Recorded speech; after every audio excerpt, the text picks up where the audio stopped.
She found him chained in the middle of the water, trembling, but when the young woman approached, he recognized her and everyone froze. The rain had been falling for 3 days straight, transforming the peaceful countryside of San Juan de Mata into a waterlogged nightmare. What began as seasonal showers had evolved into something far more sinister, with meteorologists now using words like unprecedented and catastrophic to describe the deluge that showed no signs of stopping. The Riberon Creek, usually a gentle stream that meandered through the valley, had swollen into a raging torrent that threatened everything in its path. In the old farmhouse on the hill, Marcos Pereira paced nervously across the wooden floorboards, his weathered face etched with lines of worry that had deepened with each hour. At 67, he had witnessed many storms in his lifetime, but none quite like this. Through the rain-streaked windows, he could see his small property slowly disappearing under the rising waters. The chicken coop had already been claimed by the flood, along with most of his vegetable garden that had taken months to cultivate. His hands shook as he reached for the old radio, desperately seeking updated information about the evacuation orders that had been crackling through the airways all morning. The emergency services were overwhelmed, he knew that much. Reports spoke of entire neighborhoods underwater in the nearby town, rescue teams stretched beyond their limits, and shelters filling to capacity with displaced families. But it wasn't his own safety that tormented Marcos as he stood there listening to the increasingly urgent broadcasts. His eyes kept drifting toward the window that faced the lower part of his property, where a makeshift doghouse sat precariously close to what used to be the creek's edge. There, attached to a heavy chain that he had installed just 2 weeks ago, was Bento, a large mixed-breed dog with golden fur and intelligent brown eyes that had been his companion for the past 3 years. The chain had seemed like a practical solution at the time. Bento had developed a troublesome habit of chasing the neighbor's chickens, and after several complaints and one particularly expensive incident involving a prized rooster, Marcos had reluctantly decided that restricting the dog's movement was the only way to maintain peace in the community. The chain was long enough to allow Bento access to his shelter, food, and water, and Marcos had convinced himself it was a temporary measure until he could build a proper fence. Now, as he watched the water creeping steadily closer to Bento's domain, that decision felt like the gravest mistake of his life. The dog was trapped, unable to escape to higher ground, dependent entirely on his owner's intervention for survival. And Marcos, despite his desperate desire to help, found himself facing an impossible choice.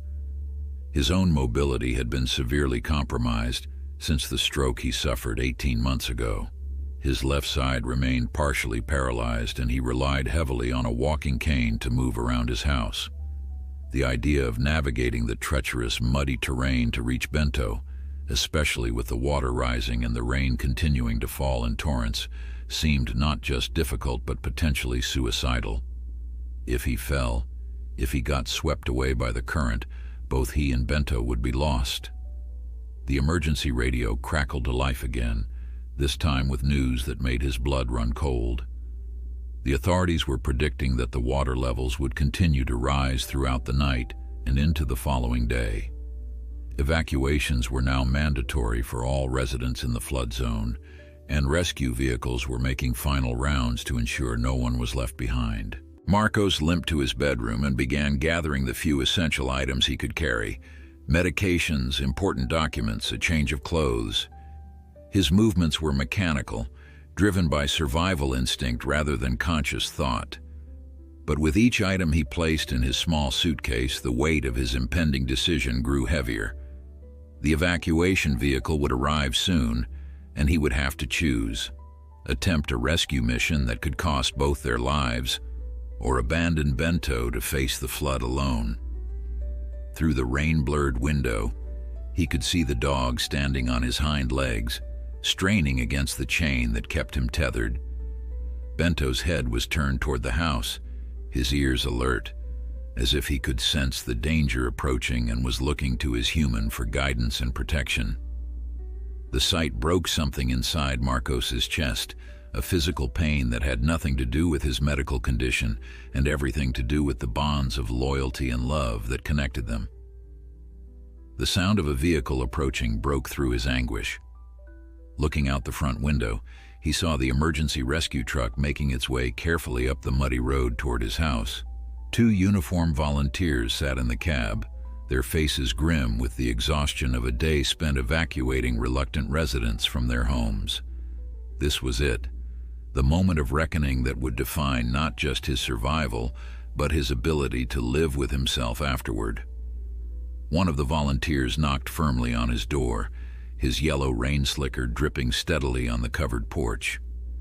"Mr. Pereira, we're here to take you to the shelter. You need to come with us now. The water's rising faster than we expected."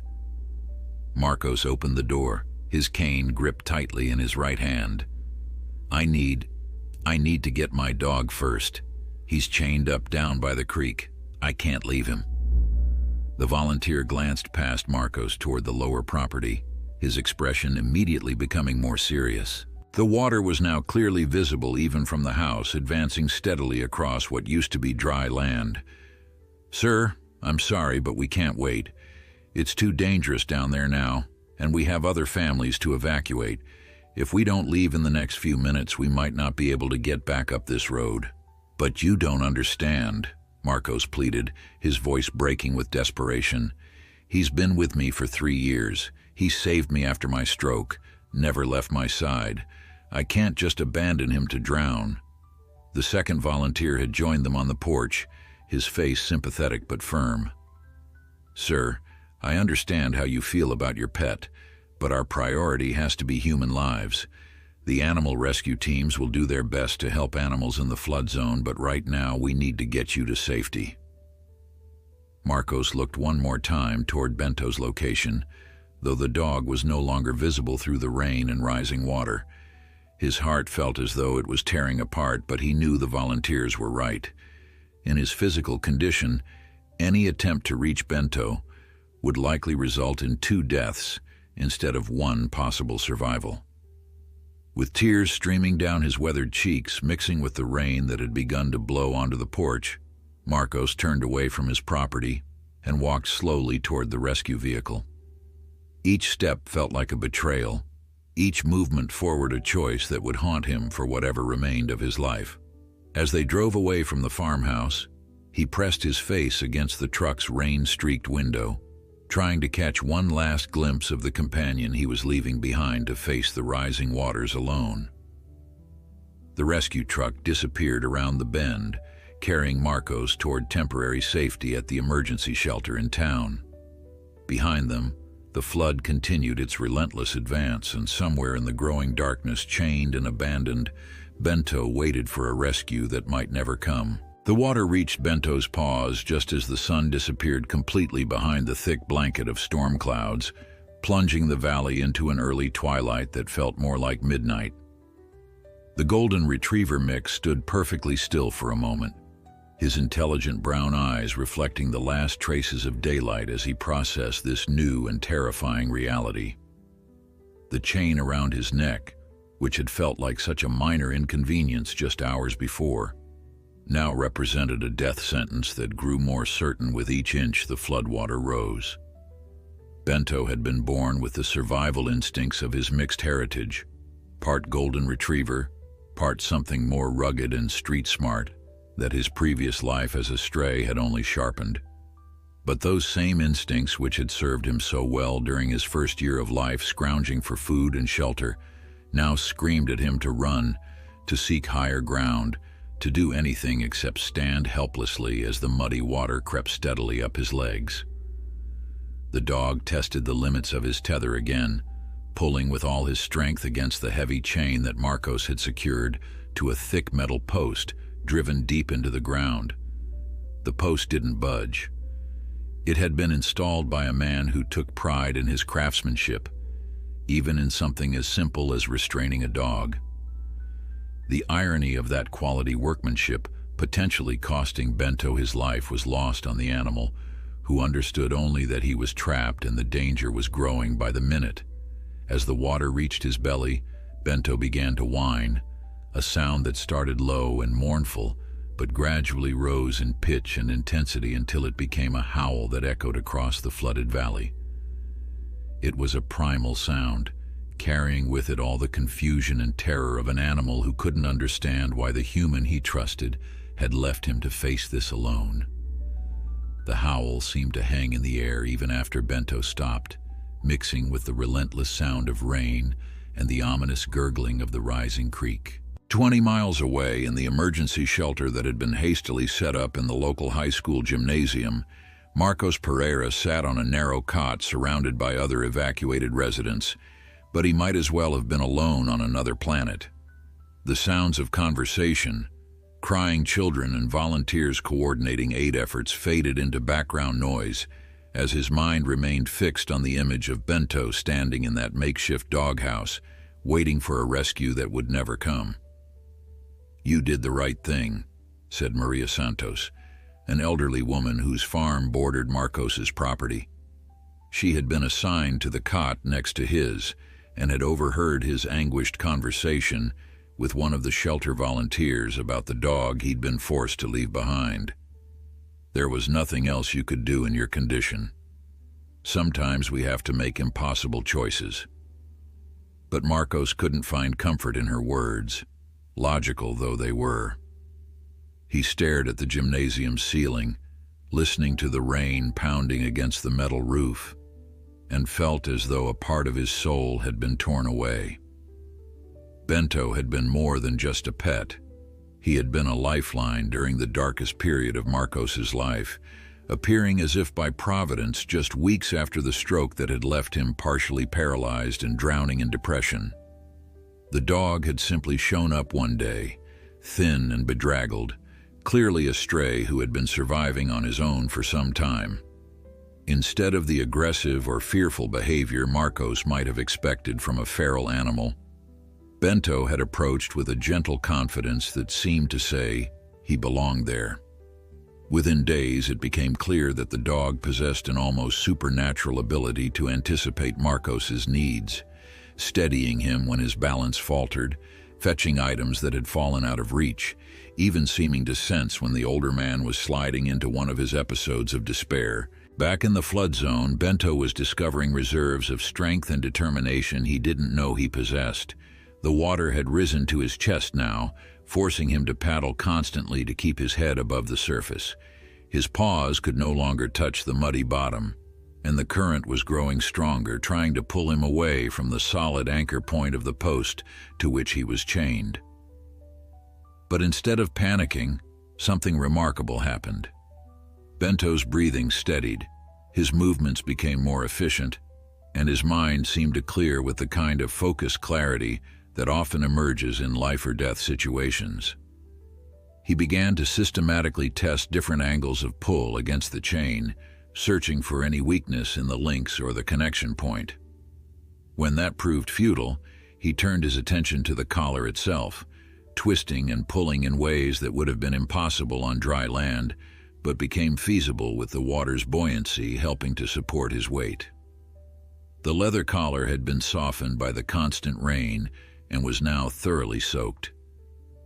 As Bento continued his methodical attempts to escape, working with the patience of an animal who understood that panic would only hasten his death, the leather began to stretch. It was a gradual process, measured in millimeters rather than inches, but it was progress nonetheless. Meanwhile, 15 miles away in the small city of Aguas Claras, a young veterinary student named Sofia Mendoza was pacing the floors of her small apartment, watching news coverage of the flood and feeling increasingly agitated by her own helplessness. At 24, Sofia possessed the kind of idealistic energy that drove her to pursue a career in veterinary medicine, despite her family's concerns about the financial challenges of the profession.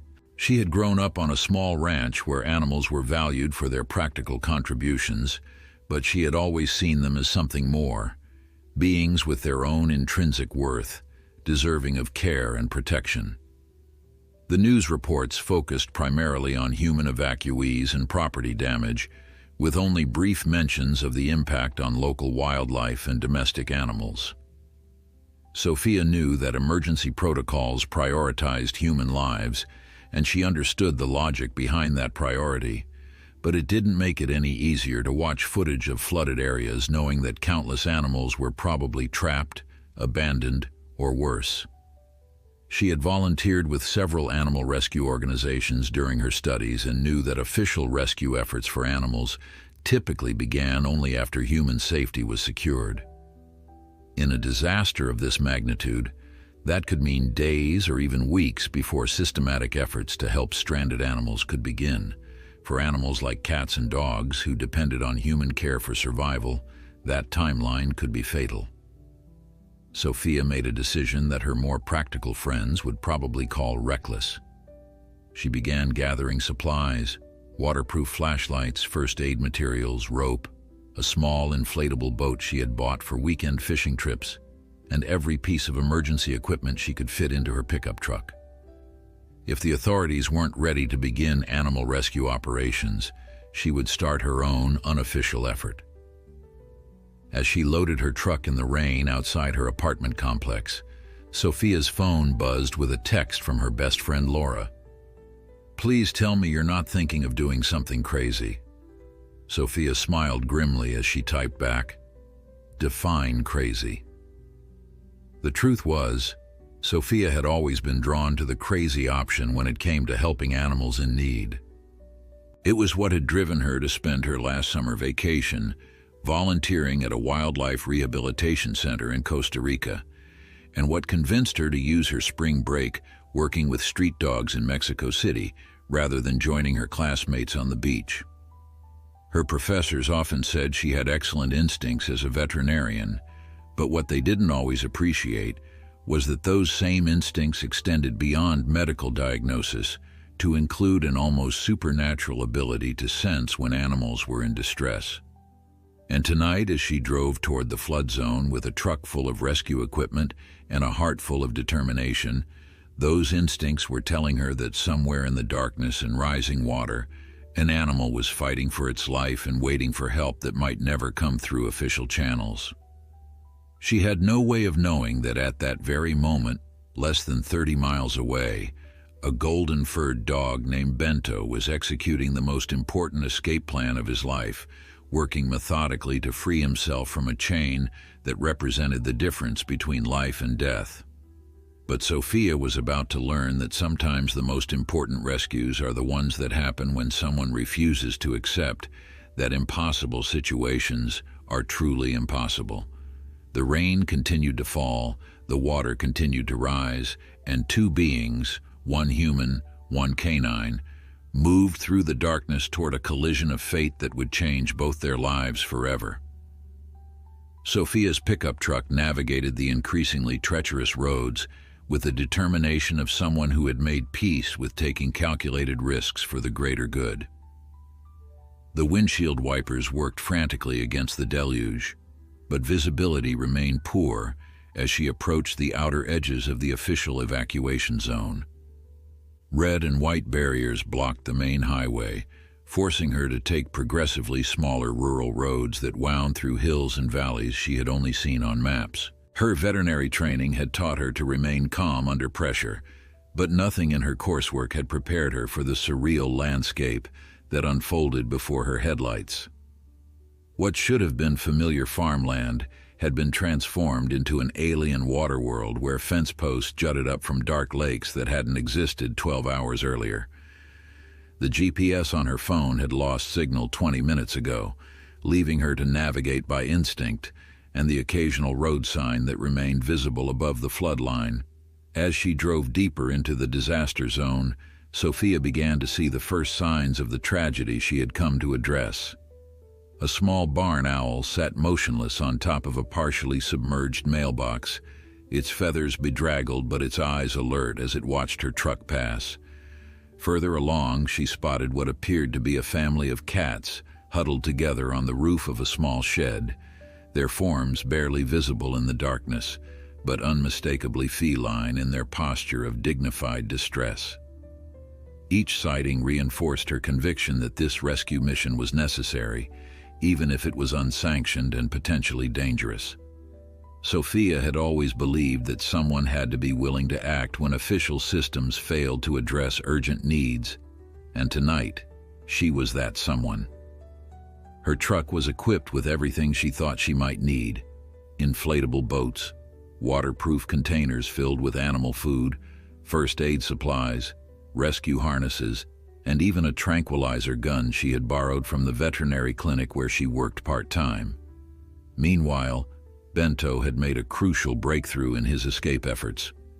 The leather collar, thoroughly saturated from hours of rain and submersion, had stretched enough to allow him to work his head partially through the opening. It was a painful process that left his neck raw from the constant friction, but desperation had long since overcome any concern for minor injuries. The water now reached his shoulders when he stopped paddling, and he could feel the current growing stronger with each passing hour. Working with the methodical persistence that separated survivors from victims, Bento had learned to time his escape attempts with the rhythm of his breathing. When he needed to rest, he would allow himself to float while maintaining enough tension on the collar to keep it stretched. When his strength returned, he would renew his twisting and pulling with renewed vigor. It was exhausting work, but he was making progress. The sound that reached his ears just after midnight was so unexpected that he initially thought it might be a hallucination brought on by stress and exhaustion. It was the distant rumble of an engine, growing steadily closer. Bento's ears perked up with renewed hope, and he began barking with every ounce of strength he could muster. The barks came out as hoarse, desperate sounds that barely carried over the noise of the storm, but they were the best he could manage after hours of fighting for his life.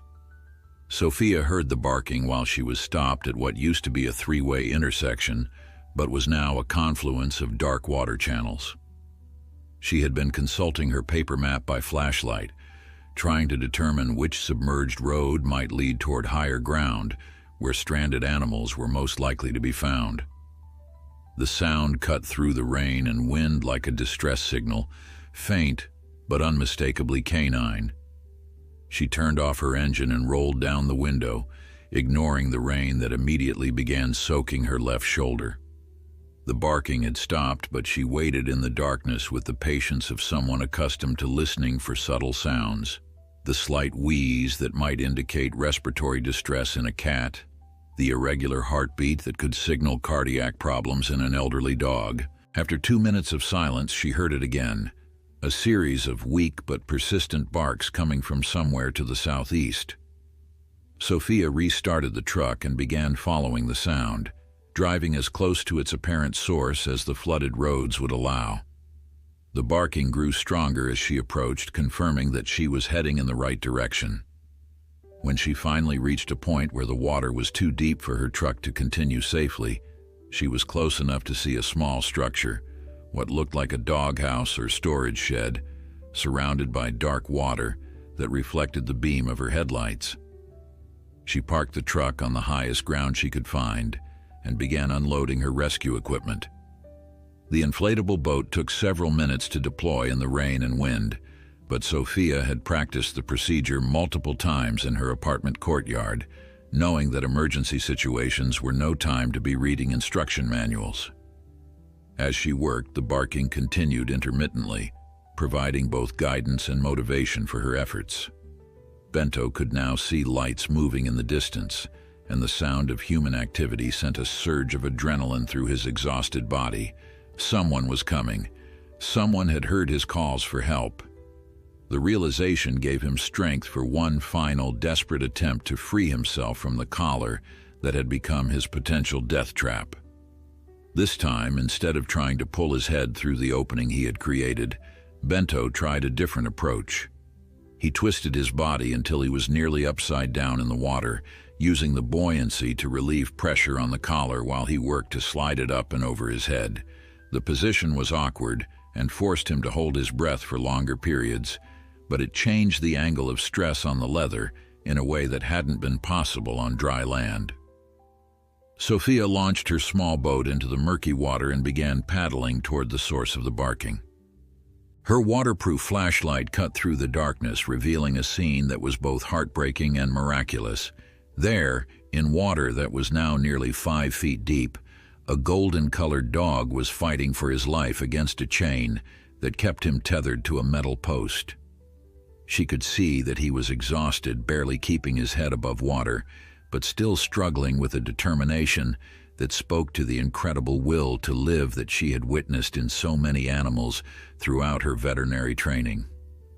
"Hold on, boy," she called out as she paddled closer, her voice carrying clearly across the water. "I'm coming to help you." Bento heard the human voice and felt something inside his chest expand with hope. The voice was different from Marcos's, higher, younger, but filled with the same tone of care and concern that he associated with safety and protection. He redoubled his efforts to free himself, sensing that rescue was imminent if he could just break free from the chain that held him. As Sophia's boat drew within 10 feet of the struggling dog, she could see the full scope of his predicament. The chain was heavy and secure, designed to restrain a large, strong animal under normal circumstances. But these were far from normal circumstances, and the dog's obvious intelligence and determination suggested that this was not an ordinary rescue situation. She also noticed something else that filled her with both admiration and urgency. The dog had nearly worked his collar loose. His neck was raw from the effort, and she could see that he was within inches of freeing himself through his own efforts. The realization that this animal had been fighting for his own survival with such systematic intelligence made her more determined than ever to ensure that his efforts were not in vain. Sophia maneuvered her boat until she was close enough to reach the dog, then began talking to him in the calm, reassuring voice she had learned to use with frightened animals. What happened next would determine whether this rescue mission ended in triumph or tragedy, and both human and dog seemed to understand that they were about to discover what was possible when desperation met determination in the middle of a flood. The first moment of eye contact between Sophia and Bento occurred in a cone of flashlight beam cutting through the darkness, and both seemed to recognize that their lives were about to change forever. Bento's brown eyes, exhausted but still alert, locked onto Sophia's face with an intensity that spoke of desperate hope mixed with the wariness of an animal who had learned that survival depended on reading human intentions correctly. Sophia, for her part, felt her heart skip a beat as she recognized something extraordinary in this dog's gaze, an intelligence and determination that went far beyond typical canine behavior. "Easy, boy," Sophia murmured, keeping her voice soft and steady as she positioned her inflatable boat within arm's reach of the struggling animal. "I can see you've been fighting hard to get yourself out of this mess. You're incredibly smart, and you're incredibly brave, but I'm here to help now." The boat rocked gently in the current as Sophia reached into her waterproof rescue bag, withdrawing a pair of heavy-duty wire cutters that she had borrowed from her father's toolbox. She had hoped they wouldn't be necessary, but the thick chain around Bento's neck was clearly beyond what any animal could break through willpower alone. The metal links were sturdy and showed no signs of weakness despite hours of strain. Bento watched her movements with keen attention, his survival instincts evaluating this new human for signs of threat or assistance. When Sophia held up the wire cutters so he could see them, something remarkable happened. The dog stopped struggling and held perfectly still, as if he understood that her success in helping him depended on his cooperation. The moment of stillness was brief, lasting only long enough for him to study the tool in her hand, but it demonstrated a level of reasoning that left Sophia momentarily speechless. "You really do understand, don't you?" she whispered, reaching slowly toward the chain that held him captive. "You know I'm trying to help." The proximity required to cut the chain meant that Sophia had to lean far out over the edge of her small boat, bringing her face within inches of Bento's. She could feel his breath on her cheek, warm and rapid from his hours of exertion, and could see the raw patches on his neck where the collar had rubbed against his skin during his escape attempts. The sight of those injuries filled her with a mixture of admiration for his persistence and anger at the circumstances that had left him in this situation. Working with wire cutters while balanced precariously in a small boat during a rainstorm proved more challenging than Sophia had anticipated. The chain was positioned in such a way that she had to contort her body at an awkward angle to get the cutting blades around the metal links. Meanwhile, the current kept pushing both the boat and Bento in slightly different directions, making it difficult to maintain the precise positioning necessary for the task. On her first attempt, the cutters slipped off the wet metal just as she applied pressure, nearly causing her to lose her balance and fall into the floodwater. Bento seemed to sense the problem and began using his own strength to position himself in a way that reduced the tension on the chain, making it easier for Sophia to access the link she needed to cut. "You're helping me help you," Sophia observed with wonder, steadying herself for another attempt. "I've never seen anything like this." The second attempt was more successful. Sophia managed to get a solid grip on one of the chain links and began applying steady pressure with the wire cutters. The metal was thick and resistant, requiring far more force than she had expected. Her hands, already cold and wet from the rain, began to cramp from the effort. But just as she was beginning to worry that her strength might not be sufficient, she felt the link beginning to give way. The sound of metal snapping was almost lost in the noise of the storm, but both Sophia and Bento felt the moment of release. The chain fell away from the dog's neck with a splash that seemed to echo across the water like a gunshot. For a heartbeat, neither of them moved, as if they couldn't quite believe that the ordeal was actually over. Then Bento did something that would stay with Sophia for the rest of her life. Instead of immediately swimming toward shore or scrambling into her boat to escape the water that had threatened his life for so many hours, the exhausted dog turned his full attention to her. He lifted one paw out of the water and gently placed it on the edge of her boat, looking directly into her eyes with an expression that conveyed gratitude more clearly than any words could have managed. "You're welcome," Sophia whispered, her own eyes filling with tears that had nothing to do with the rain. "But we're not safe yet. We need to get you out of this water before you collapse from exhaustion." Getting a 70-pound dog from deep water into a small inflatable boat designed for fishing rather than rescue operations presented its own set of challenges. Bento was clearly spent from his hours of fighting the chain, and Sophia was concerned that he might not have the strength left to assist in his own rescue. But once again, the dog surprised her with his intelligence and cooperation. When Sophia patted the bottom of the boat and called to him encouragingly, Bento seemed to understand exactly what she was asking. He swam to the side of the boat where the walls were lowest and waited while she repositioned herself to help pull him aboard. Then, with a coordination that suggested they had practiced the maneuver many times before, he placed his front paws on the boat's edge while Sophia grabbed him under his front legs and helped haul him out of the water. The moment Bento's full weight settled into the small boat, Sophia realized they had a new problem. The inflatable craft, designed for one person and minimal gear, was now carrying nearly 200 pounds and riding dangerously low in the water. Every small wave or shift in their combined weight threatened to send water pouring over the sides. "We need to get to shore quickly," Sophia said, more to herself than to Bento, as she began paddling toward the higher ground where she had left her truck.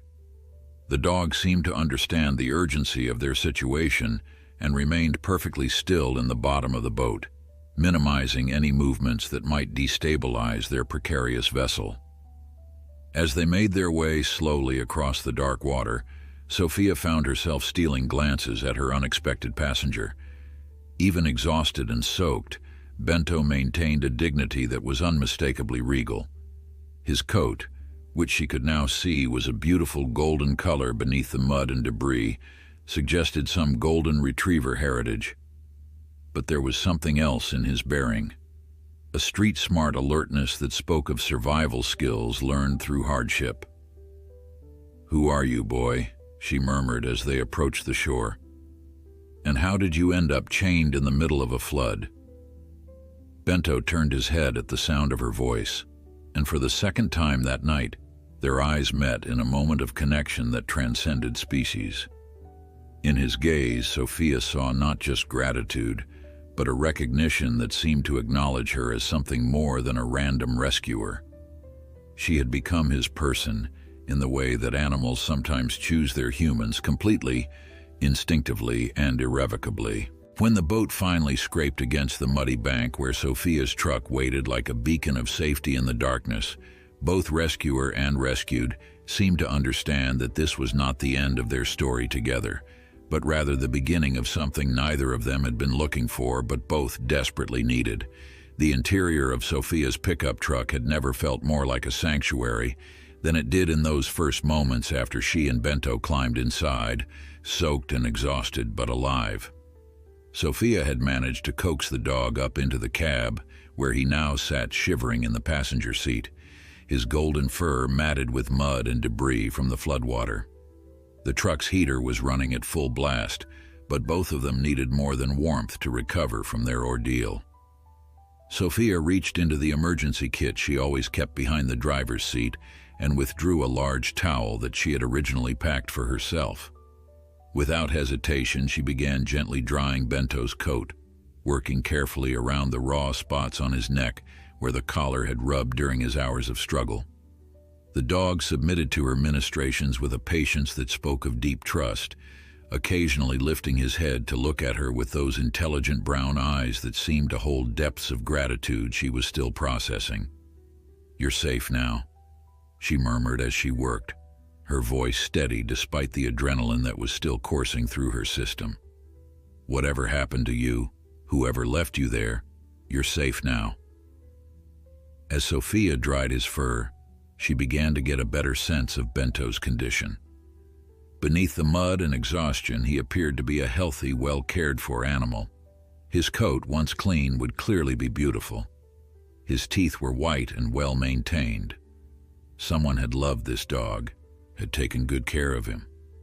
The realization made his abandonment in the flood even more heartbreaking and puzzling.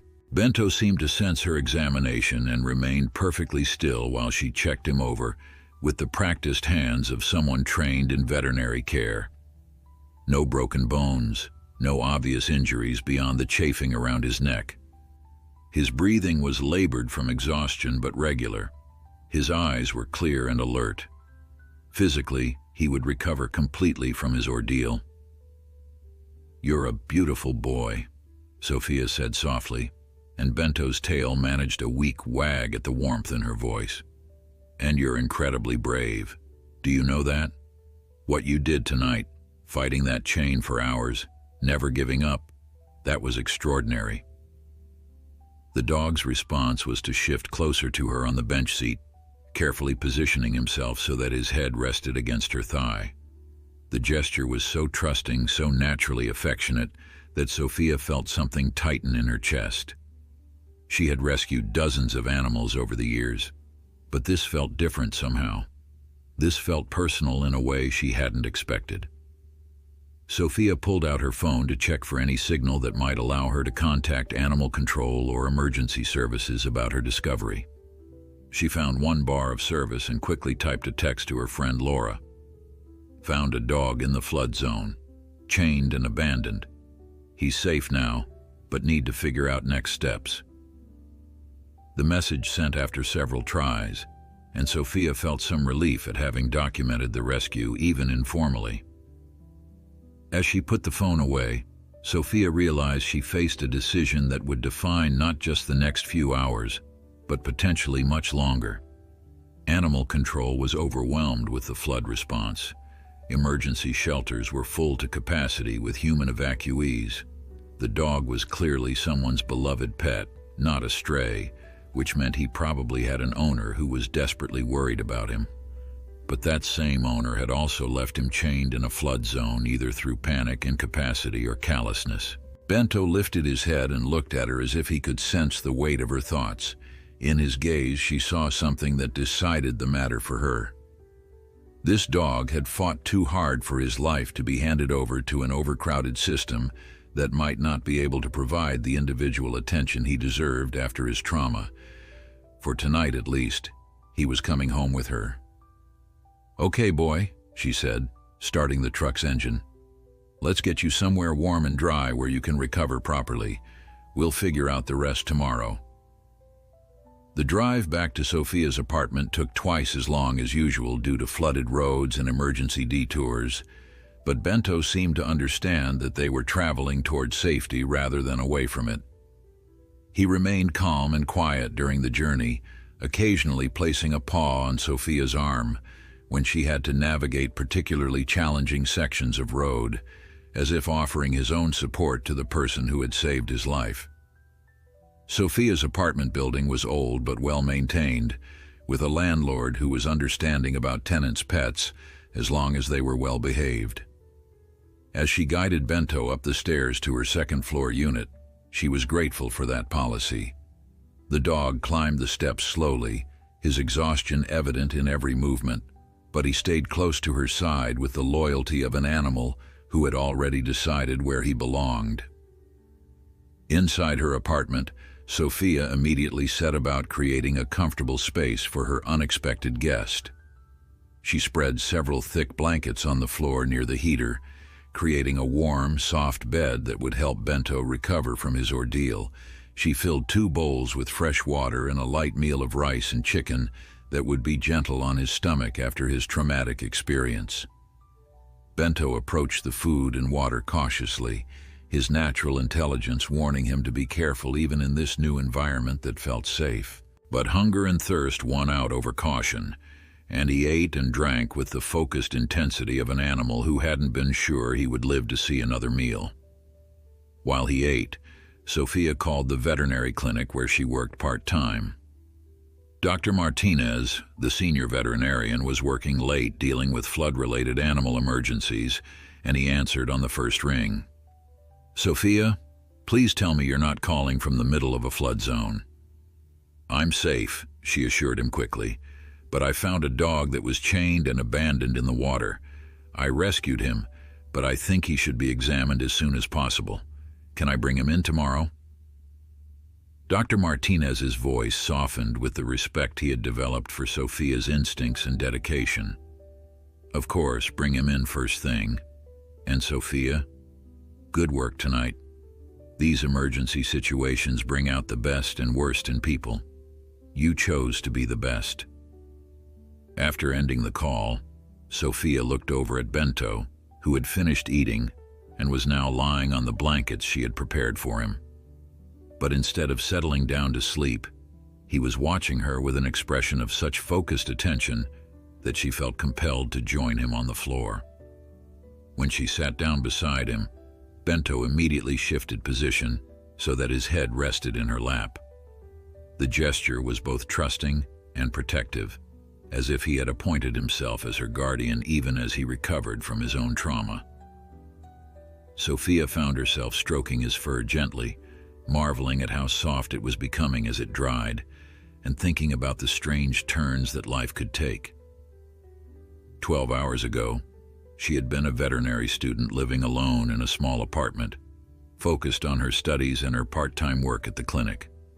Now she was sharing her space with a remarkable dog who had survived an ordeal that would have broken the spirit of many animals. More than that, she was beginning to understand that this rescue had changed her as much as it had changed him.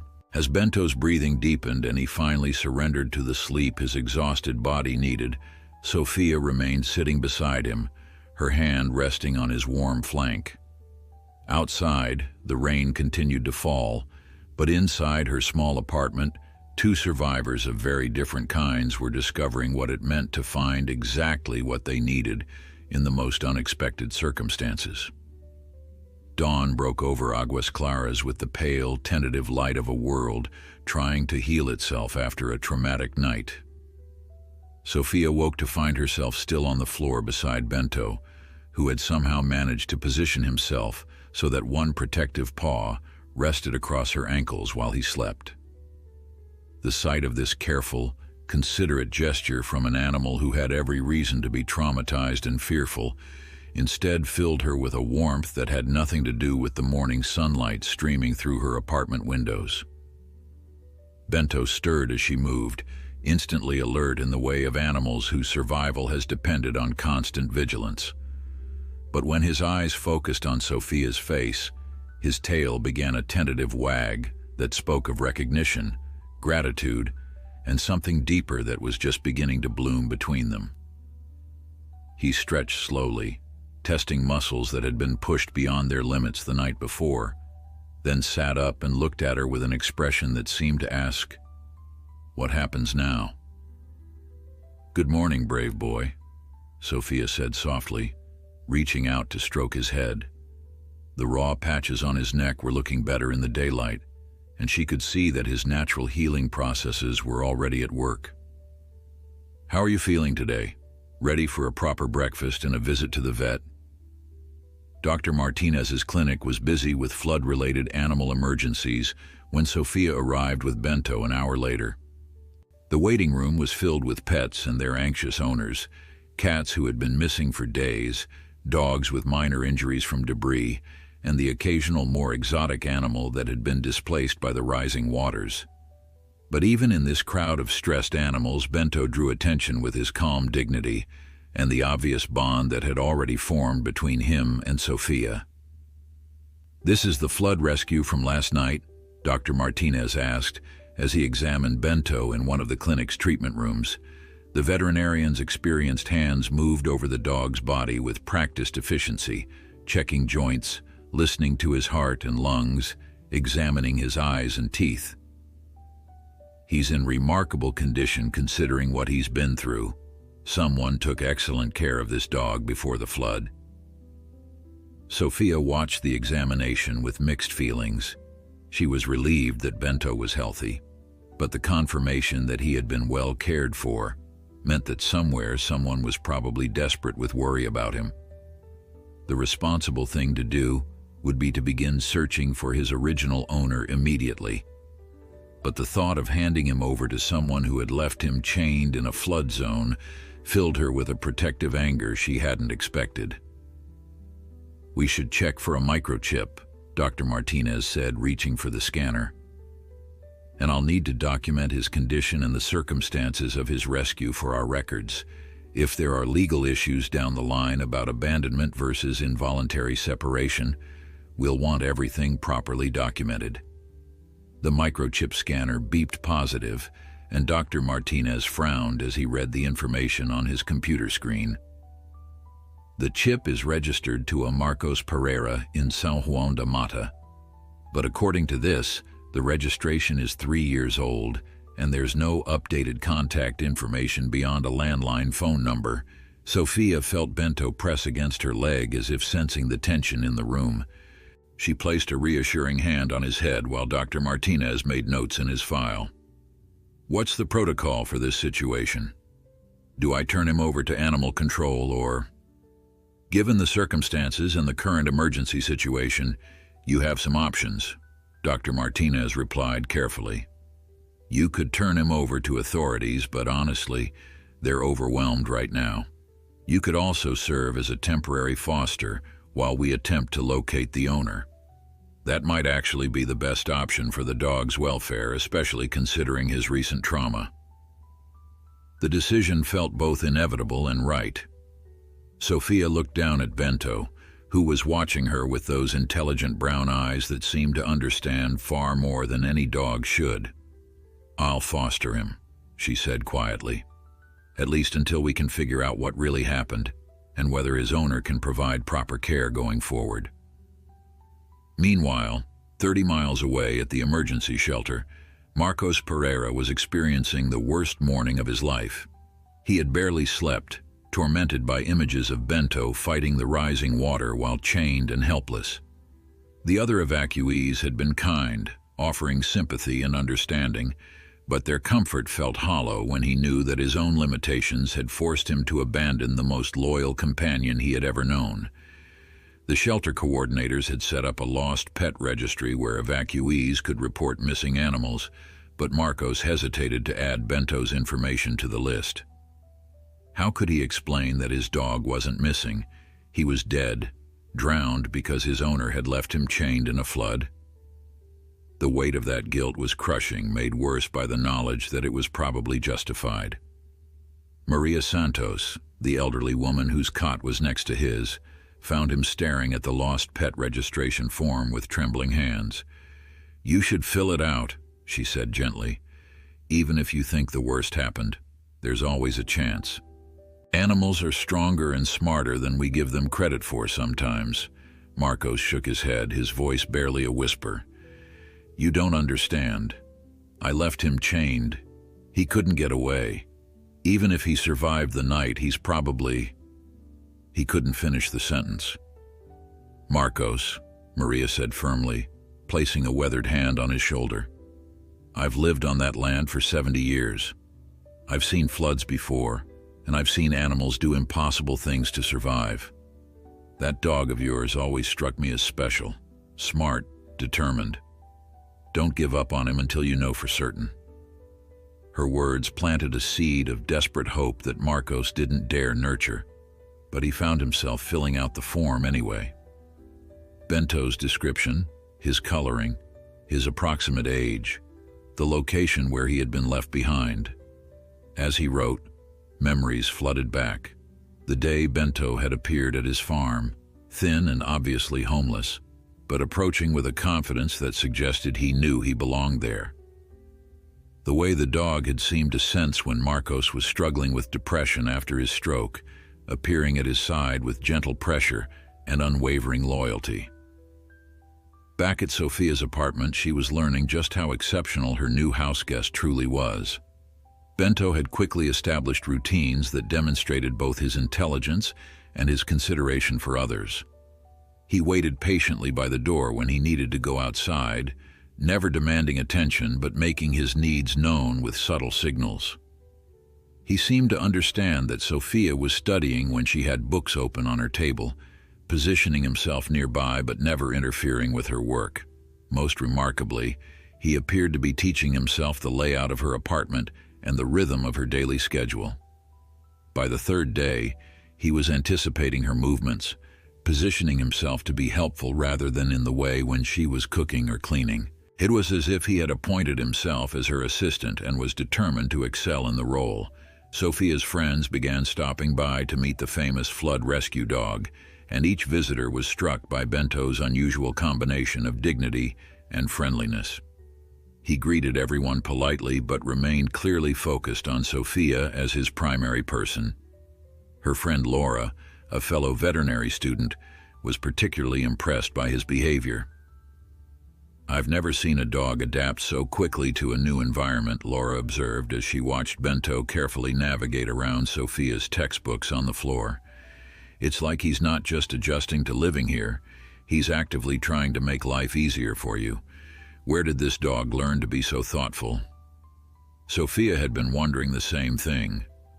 Everything about Bento suggested that he had been trained not just in basic obedience, but in something much more sophisticated, a kind of emotional intelligence that allowed him to read human needs and respond appropriately. Someone had invested significant time and love in developing these qualities, which made his abandonment even more mysterious and troubling.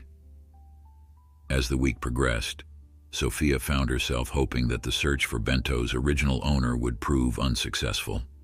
She had never felt such an immediate and powerful connection with an animal, and the thought of giving him up was becoming increasingly painful. But she also knew that the ethical thing to do was to make every reasonable effort to reunite him with his family, regardless of her own growing attachment. What she didn't know was that 50 miles away, a heartbroken old man was clinging to a hope he barely dared acknowledge, and that the collision of their worlds would soon force all of them to confront difficult questions about love, responsibility, and what it truly meant to provide a home for those who needed one most. The breakthrough came from an unexpected source, a volunteer coordinator named Elena Rodriguez, who had been working tirelessly to process the overwhelming paperwork generated by the flood emergency. Elena had a gift for seeing patterns that others missed, and after 5 days of matching lost pet reports with found animal notifications, she noticed something that made her pause over her morning coffee. The description on Marcos Pereira's lost pet form matched almost perfectly with the dog that Dr. Martinez's clinic had reported as a flood rescue, golden retriever mix, male, approximately 3 years old, last seen in the San Juan de Mata area during the evacuation. The microchip registration that Dr. Martinez had sent over listed the same owner name and general location. It should have been a simple case of reuniting a pet with his worried owner. But something about the circumstances troubled Elena. The rescue report mentioned that the dog had been found chained and abandoned in floodwaters, a detail that suggested either criminal negligence or tragic circumstances beyond the owner's control. Before making any calls, she decided to review both reports more carefully. Sophia was at her part-time job at the clinic when Dr. Martinez pulled her aside with news that she had been both expecting and dreading. "We may have found Bento's owner," he said gently, recognizing the conflicted emotions that immediately crossed her face. "A volunteer coordinator from the emergency management office thinks she has a match." Sophia felt her stomach drop, even as she tried to maintain her professional composure. Over the past week, Bento had become so seamlessly integrated into her life that it was hard to remember what her apartment had felt like without him. He had a way of being present without being intrusive, helpful without being demanding, affectionate without being needy. The thought of returning to an empty apartment made her chest tighten with an unexpected sense of loss. "What do we know about the circumstances?" Sophia asked, hoping her voice sounded steadier than she felt. "I mean, someone left him chained in a flood. That's either criminal abandonment or there's more to the story."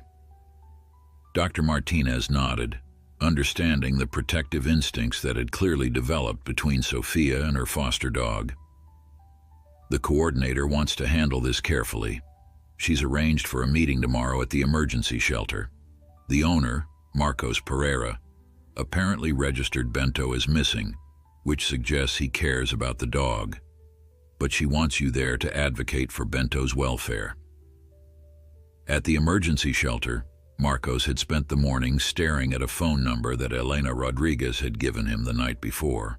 She had called with news that seemed impossible. A dog matching Bento's description had been found alive, rescued from the flood by a young veterinary student. The news was so unexpected, so contrary to everything Marcos had convinced himself was true, that he found himself unable to process it completely. Could Bento really be alive? And if so, how could Marcos face the person who had done what he couldn't, who had risked everything to save a dog that wasn't even theirs? The shame he felt was overwhelming, mixed with a hope so fragile he barely dared acknowledge it. Maria Santos found him holding the phone number with shaking hands. "You haven't called yet," she observed, settling into the chair beside his cot. It wasn't a question. "I don't know what to say," Marcos admitted, his voice barely audible above the constant background noise of the crowded shelter. "How do I explain to this person that I left my dog to die because I was too weak and scared to try to save him? How do I look at Bento if he's really alive and see anything but disappointment in his eyes?" "Maybe," Maria said gently. "You start by being grateful that someone else had the courage you couldn't find. And maybe you remember that love sometimes means letting go when holding on would be selfish." Her words hit Marcos like a physical blow because they forced him to confront a truth he had been avoiding. Even if Bento was alive, even if the dog could somehow forgive his abandonment, did Marcos have any right to reclaim him? Sophia, that was the name Elena had given him, had risked her life to save Bento when his own owner had failed him. She had provided medical care, shelter, love. What could Marcos offer now except the memory of being chained and left behind? The next morning, Sophia arrived at the emergency shelter with Bento at her side, both of them nervous for different reasons. Bento seemed to sense that something significant was happening and stayed closer to Sophia than usual, occasionally looking up at her face as if seeking reassurance. Sophia, meanwhile, was struggling with emotions she hadn't expected, a fierce protectiveness toward the dog who had become so important to her, mixed with genuine curiosity about the person who had originally cared for him. Elena Rodriguez met them at the shelter's main entrance, her expression carefully neutral as she observed the obvious bond between Sophia and Bento. "Thank you for coming," she said warmly. "I know this is a difficult situation for everyone involved. Mr. Pereira is waiting in the administrative office where we can have some privacy for this conversation." As they walked through the shelter's corridors, Sophia noticed how Bento's demeanor changed. His ears perked up and his head began turning from side to side, as if he was picking up familiar scents or sounds. For the first time since she had known him, he seemed distracted from her, his attention pulled towards something she couldn't identify. The administrative office was small and functional, with 3 chairs arranged around a desk that had been cleared for their meeting. Marcos sat in one of the chairs, his hands folded in his lap and his eyes fixed on the floor. When the door opened and Sophia entered with Bento, the transformation in both man and dog was immediate and dramatic. Bento stopped dead in his tracks, his entire body going rigid with attention. Then, as recognition dawned, he began to whine, a sound of pure longing that seemed to come from the deepest part of his soul. His tail began to wag frantically, and he pulled toward Marcos with such force that Sophia had to tighten her grip on his leash. Marcos looked up at the sound of that familiar whine, and when his eyes met Bento's, he began to cry. Not the quiet tears of grief he had been shedding for days, but the raw, overwhelming sobs of a man who had been granted a miracle he didn't deserve. "Bento," he whispered, and the dog's response was to throw his entire body toward his original owner, straining against the leash with desperate affection. Sophia felt her own eyes fill with tears as she witnessed the reunion. The love between these two was undeniable, powerful, and obviously deep-rooted. But it was also complicated by the trauma they had both experienced, and she could see in Marcos's face that he was struggling with shame as much as joy. "He's alive," Marcos kept repeating, as if he couldn't quite believe it. "He's really alive. But I left him. I left him chained, and I drove away, and I thought, I was so sure he was dead." Elena Rodriguez intervened gently, recognizing that this reunion needed careful management. "Mr. Pereira, why don't you tell us what happened that night? Sophia has been caring for Bento for the past week, and she deserves to understand the circumstances." What followed was a conversation that would challenge everyone's assumptions about love, responsibility, and what it truly meant to put an animal's welfare first. And at the center of it all was Bento, who seemed to understand that his future depended not just on the love he inspired, but on the wisdom and courage of the humans who cared about him most. The story that emerged in the quiet administrative office was one of impossible choices and heartbreaking circumstances that defied easy judgment. Marcos spoke slowly, his voice thick with emotion, as he recounted the events of that terrible night, his eyes rarely leaving Bento's face as the dog sat between him and Sophia, clearly torn between two people who had both shown him love in different ways. "I had a stroke 18 months ago," Marcos began, his left hand trembling slightly as he gestured toward his walking cane.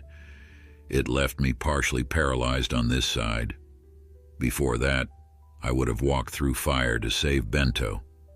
But that night, with the water rising and my body so limited, I faced a choice between trying to rescue him and probably drowning us both, or saving myself and hoping the rescue teams could get to him." Sophia felt her understanding of the situation shift dramatically as she watched this frail, elderly man struggle with words that clearly caused him immense pain. The image she had carried of a callous owner who had simply abandoned his pet was being replaced by something far more complex and tragic. "The chain," Sophia said quietly, trying to keep judgment out of her voice.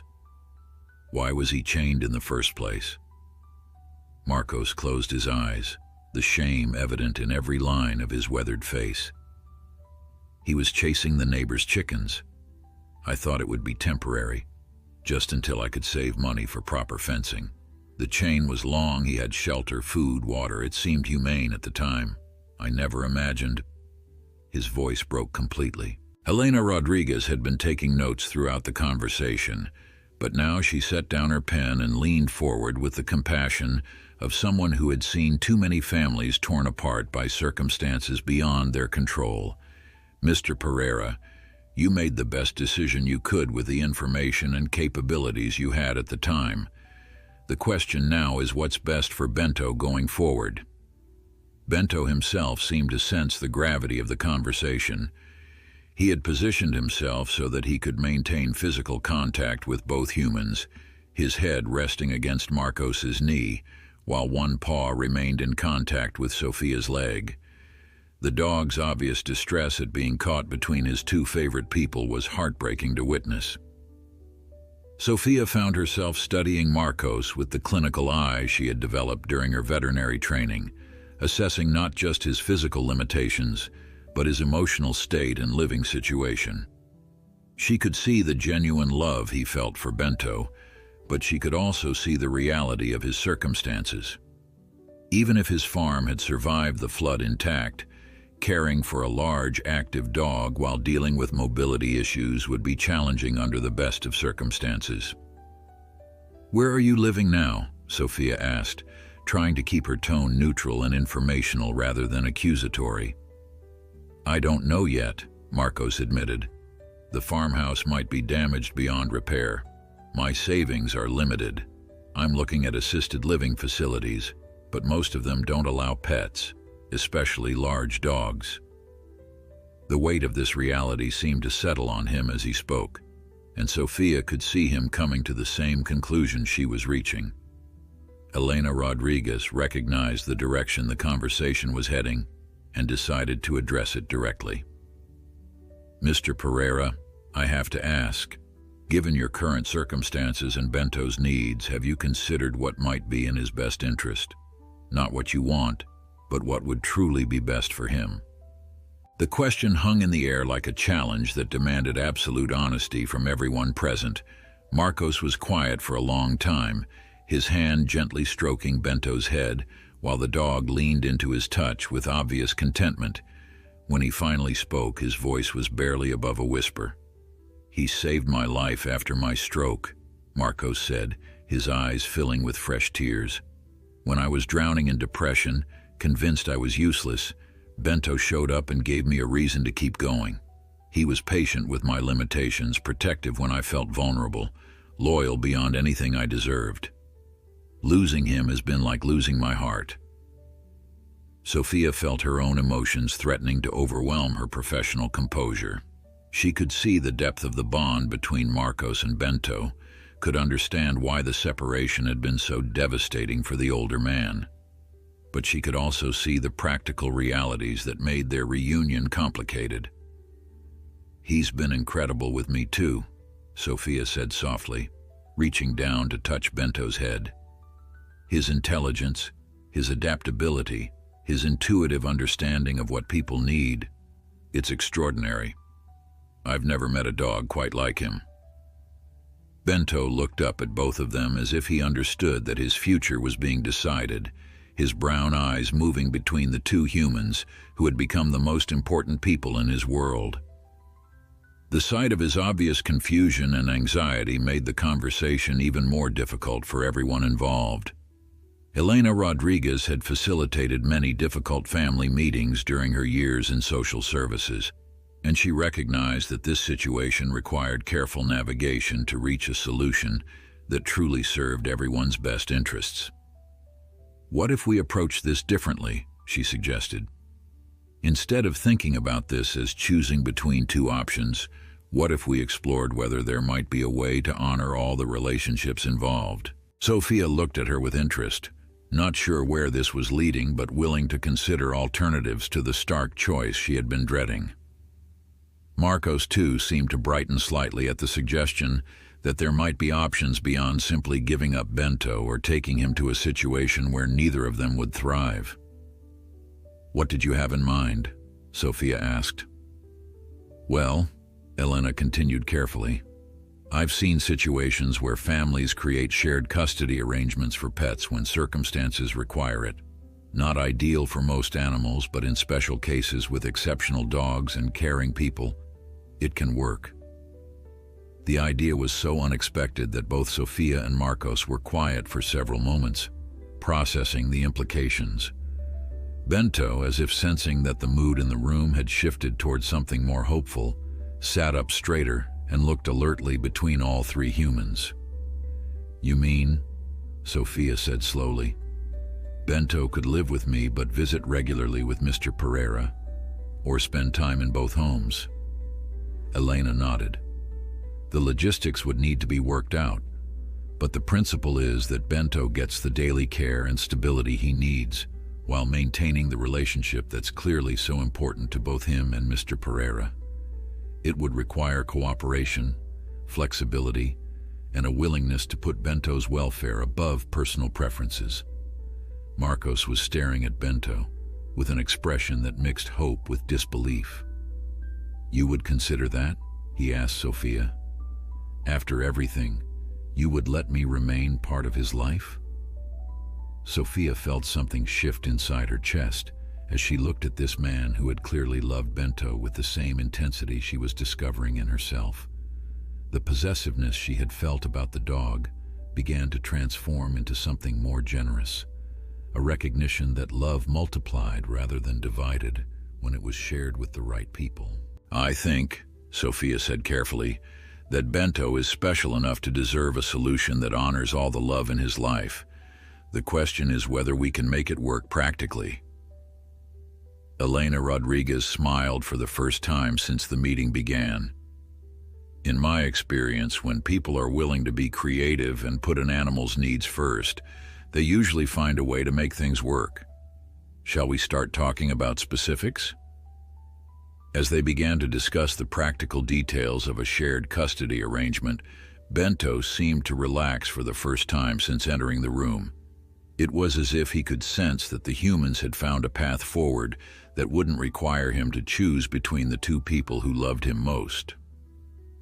3 weeks later, the shared custody arrangement had evolved into something none of them had quite expected.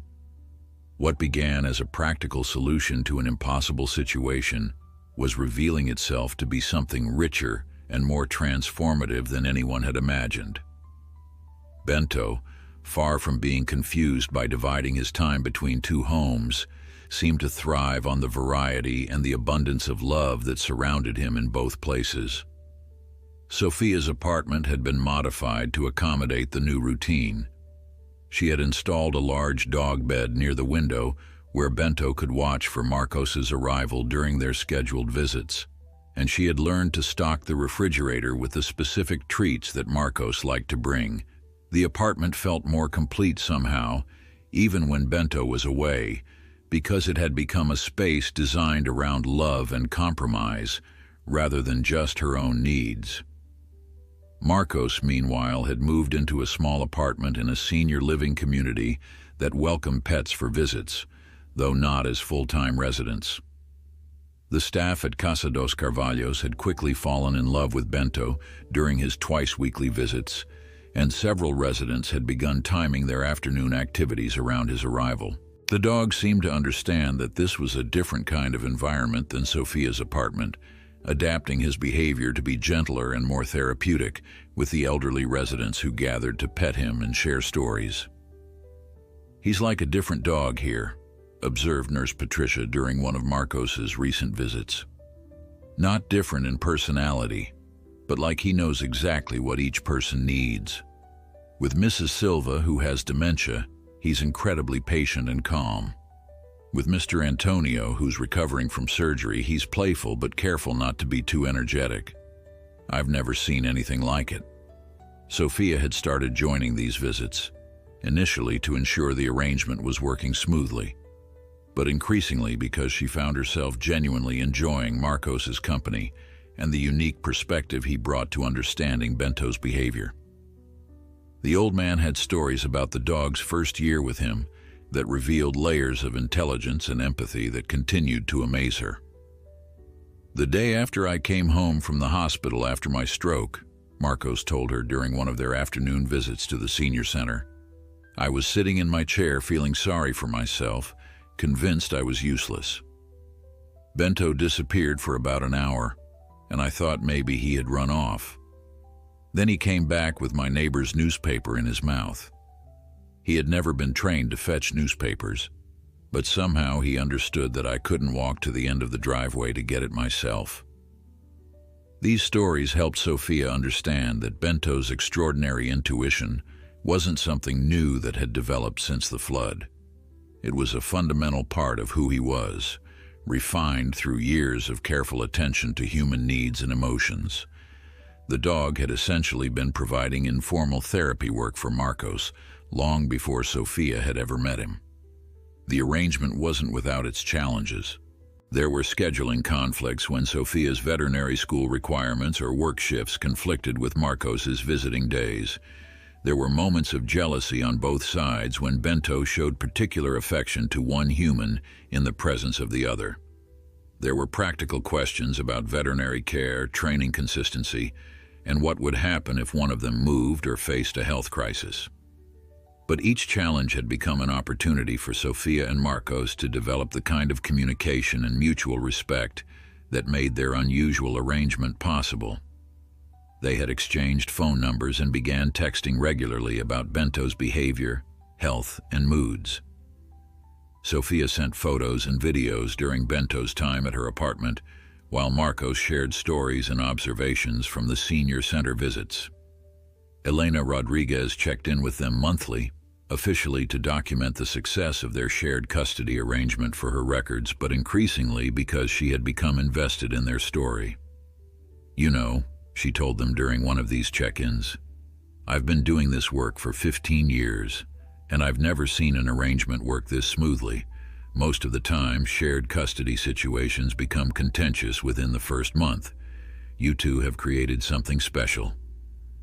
The success of their arrangement had begun attracting attention from other animal welfare organizations. Dr. Martinez at the veterinary clinic had started referring other cases involving elderly pet owners facing housing or health challenges to Elena, citing Sophia and Marcos's arrangement as proof that creative solutions could serve everyone's best interests. But the most meaningful validation came from Bento himself. The dog had not only adapted to the dual home situation, he had become the bridge that connected two people who might never have met under other circumstances, but who shared a deep capacity for love and selflessness. It was Sophia who first noticed that Marcos was losing weight and seemed to be struggling with fatigue during their weekly visits. Her veterinary training had made her observant about signs of declining health, and she recognized symptoms that concerned her. When she gently raised the subject, Marcos admitted that he had been having some cardiac issues, but had been reluctant to mention them because he was afraid it might jeopardize his time with Bento. "You don't have to manage this alone," Sophia told him firmly. "We're partners in taking care of Bento, which means we're partners in making sure you stay healthy enough to enjoy him. Let me drive you to your doctor's appointment this week." That offer marked a turning point in their relationship. What had begun as a practical arrangement centered around a dog was becoming something deeper, a chosen family that had formed around shared values and mutual care. Sophia found herself looking forward to their visits, not just because she loved seeing Bento with Marcos, but because she had grown to care about the older man's well-being in his own right. Marcos, for his part, was experiencing something he hadn't felt since his stroke, the sense of being valuable to another person beyond what he could provide financially or practically. Sophia sought his advice about animal behavior, shared stories about her veterinary studies, and treated him as a wisdom holder rather than a burden. Their conversations during Bento's visits had become one of the highlights of his week. The turning point came during one of their evening visits when Bento, who had been playing peacefully in the senior center's garden, suddenly became agitated and began pawing at Marcos's chest. Both Sophia and Marcos had learned to pay attention to Bento's behavioral changes, and this time his concern proved justified. Marcos was experiencing the early signs of a cardiac episode, and Bento's alert behavior prompted Sophia to call for emergency medical assistance. The paramedics who responded were amazed by the dog's apparent ability to detect medical distress before human symptoms became obvious. Animals can often sense changes in heart rhythm or blood chemistry that we can't detect without equipment. One of them explained to Sophia as they monitored Marcos's condition. But I've never seen a response this clear and immediate. This dog might have saved his life. As they rode together in the ambulance, Sophia had insisted on accompanying Marcos, with Bento calm and protective beside them. She realized that their shared custody arrangement had evolved into something none of them had planned, but all of them needed. They weren't just sharing responsibility for a dog anymore. They had become a family united by love, mutual care, and the extraordinary animal who had brought them together. The crisis had revealed something important about the strength of the bonds they had built, and as Marcos recovered in the hospital with Bento stationed protectively beside his bed, the staff had made an exception for this obviously therapeutic animal. Sophia found herself thinking about how their story would continue to unfold. What had begun with a rescue in a flood had become a rescue of a different kind. The creation of connections that healed not just trauma, but loneliness. Not just fear, but isolation. Not just loss, but the sense that love was a finite resource that had to be guarded rather than shared. 6 months after Marcos's cardiac episode, the senior center at Casa dos Carvalhos was hosting an event that would have seemed impossible to imagine a year earlier. The community room had been decorated with balloons and streamers, and a large banner reading, "Celebrating Our Therapy Dog Program," hung across the main wall. At the center of it all, wearing a specially made vest that identified him as a certified therapy dog, Bento moved gracefully among the assembled crowd of residents, staff, and visitors. The transformation had been remarkable to witness. What began as informal visits had evolved into a structured program that brought therapeutic animals to the senior center twice a week. Bento had become the flagship participant, but he was now joined by 3 other dogs whose owners had been inspired by Sophia and Marcos's arrangement to create their own versions of shared care and community service. Dr. Martinez stood at a makeshift podium, addressing the assembled crowd with obvious pride. When Sophia first told me about her unusual custody arrangement, I thought it was a creative solution to a difficult problem. I never imagined it would become a model that would inspire an entire therapeutic program. But that's the thing about love and innovation. They have a way of growing beyond what we initially envision. Sophia sat in the front row next to Marcos, who had made a complete recovery from his cardiac episode and had actually grown stronger through the regular walking and activity that Bento's therapy work required. She watched as Bento approached Mrs. Silva, the elderly woman with dementia, who had become one of his favorite people at the center. The dog had an uncanny ability to remain calm during her moments of confusion and to provide exactly the right kind of gentle pressure when she became agitated. 6 months ago, Sophia whispered to Marcos, "I thought I was just rescuing a dog from a flood. I had no idea I was rescuing myself too." Marcos smiled, his eyes following Bento as the dog moved on to visit Mr. Antonio, who was still recovering from his surgery, but had made remarkable progress since the therapy program began. "Bento has always been good at rescuing people," Marcos replied. "He rescued me from despair after my stroke. He rescued you from loneliness, and now he's rescuing all these folks from feeling forgotten." The ceremony continued with presentations about the measurable improvements in residents' health and morale since the therapy program began. Elena Rodriguez, who had been promoted to Director of Innovative Community Programs, partly based on the success of their arrangement, shared statistics that impressed even the most skeptical attendees. Rates of depression had decreased, medication needs had been reduced, and family visitation had actually increased as residents became more engaged and social. But the real highlight came when several residents took turns sharing stories about how the therapy dogs had impacted their lives. Mrs. Silva, in one of her clearer moments, stood with the help of her walker and spoke directly to Bento, who sat attentively at her feet. "Before you started visiting," she said, her voice trembling but clear, "the days all felt the same. I couldn't remember what I had for breakfast or who had visited me, but I could remember feeling sad and confused most of the time.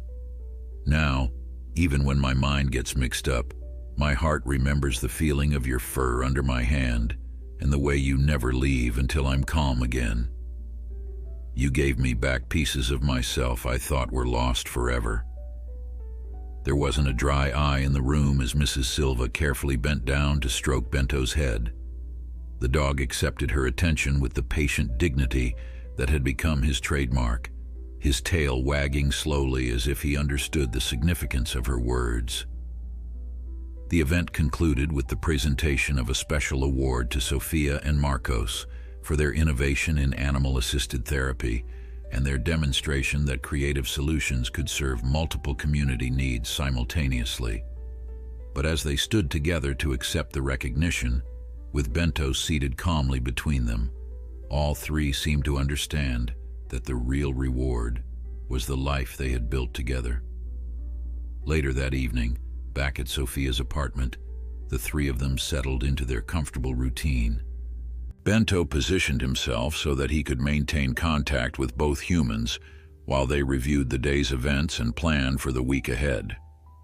The shared custody arrangement had long since stopped feeling like a compromise and had become simply the way their family functioned.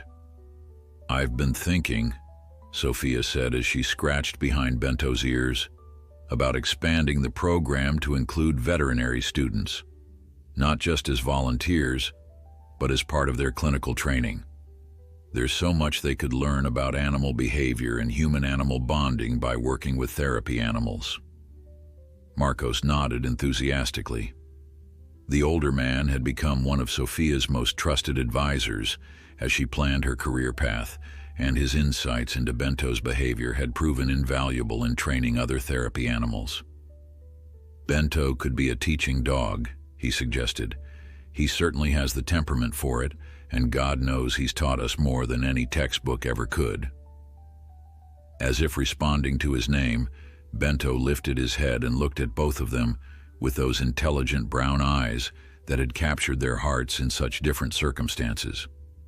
Sophia often wondered what he understood about the human conversations that swirled around him, but his responses suggested a level of comprehension that continued to amaze even experienced animal professionals. The phone rang, interrupting their planning session. It was Elena Rodriguez with news that would add another chapter to their already remarkable story. A documentary filmmaker who had heard about their arrangement wanted to feature their story in a film about innovative approaches to animal welfare and community building. The exposure could help spread their model to other communities facing similar challenges with isolated seniors and homeless animals. "What do you think?" Sophia asked Marcos after she hung up the phone. "Are we ready to become the poster family for creative pet custody arrangements?" Marcos chuckled, his hand resting on Bento's back. "I think we stopped being a poster family a long time ago and became something much more important, a real family.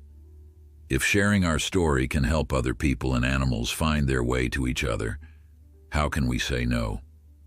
Over the next hour, they discussed the implications of increased public attention, the responsibility that came with being role models, and the ways they could use their platform to advocate for both senior citizens and animals in need. Throughout the conversation, Bento remained a calm presence between them, occasionally shifting position, but never breaking contact with both of his favorite humans. As the evening wound down, and Marcos prepared to return to his apartment, he would pick up Bento the next afternoon for their regular therapy visits, Sophia reflected on the extraordinary chain of events that had brought them all together. A flood that had seemed like pure destruction had actually been the catalyst for creation. A rescue that had started with one dog's fight for survival had expanded into a program that was now helping dozens of people and animals. "You know what I realized today?" Sophia said as they stood at her door for their nightly goodbye. "When I drove into that flood zone, I thought I was going to save animals that no one else cared about. But Bento showed me that the animals worth saving are the ones who save us right back." Marcos nodded, understanding exactly what she meant. "The best rescues," he replied, "are the ones where nobody can tell who's saving whom." As they watched Marcos and Bento walk slowly toward the parking lot, the dog's pace perfectly matched to the older man's careful steps, Sophia felt the deep satisfaction of a life that had found its true purpose. Tomorrow would bring new challenges, new opportunities to help, new animals who needed advocates and humans who needed healing. But tonight, she was content to know that love, when combined with creativity and courage, could transform even the most impossible circumstances into something beautiful.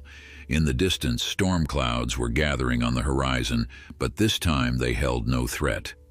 This time, they were simply weather, and the three members of this unlikely family were ready for whatever storms might come, knowing that together they could weather anything and emerge stronger on the other side.